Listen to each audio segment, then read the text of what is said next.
Amar family మొత్తం గుడికి వెళ్తూ ఉండగా ప్రచండ గ్రద్దలా మారి అరుంధతిపై దాడి చేయాలి అనుకుంటాడు. దాడి చేస్తూ ఉంటారు. కార్ మిర్రర్ పై నుండి బుజ్జమ్మని పొడిచే ప్రయత్నం చేస్తూ ఉంటాడు ప్రచండ. అమర్ కార్ కిందికి దిగి ఆ గద్దని పాలద్రోలాలి అని ట్రై చేస్తాడు. కానీ అమర్ పైకే తిరగబడుతుంది ఆ గద్ద. ఆ బాగి రాతోడు కూడా కిందికి దిగి దాన్ని తోలే ప్రయత్నం చేసినా కూడా ఆ ముగ్గురి మీదికి కూడా తిరగబడుతుంది ఆ గద్ద. అదే ప్రచండ. మరోవైపు పిల్లలందరూ కూడా కిందికి దిగుతారు. ఒక అరుంధతి మాత్రమే కారులో కూర్చుంటుంది.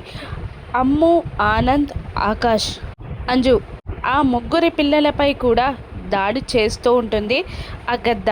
వాళ్ళు భయంతో పరిగెడుతూ ఉంటారు. మధ్యలో పాపం ఆకాష్ పడిపోతాడు. అదంతా చూస్తున్న అరుంధతి ఇలా అనుకుంటూ ఉంటుంది, ఇది నా కోసమే వచ్చింది, నాపై దాడి చేయడానికే వచ్చింది, దాని నుండి నా ఫ్యామిలీని నేను కాపాడుకుంటాను, దాన్నేం చేయాలో నాకు బాగా తెలుసు అని అనుకొని కార్ దిగి వీళ్ళందరూ చూడకుండా ఉండడానికి దూరంగా పరిగెడుతుంది.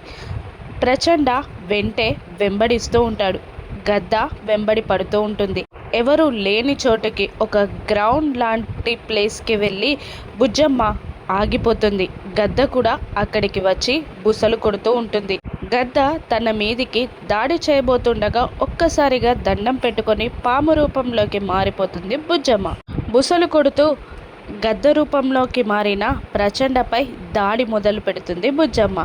అలా పాము గద్ద రూపంలో బుజ్జమ్మ ప్రచండ ఇద్దరు భీకర యుద్ధం చేసుకుంటూ ఉంటారు. ఈ యుద్ధంలో ప్రచండని బుజ్జమ్మ ఎలా ఓడిస్తుందో రాను ఎపిసోడ్స్లో చూద్దాం. Thank you for watching.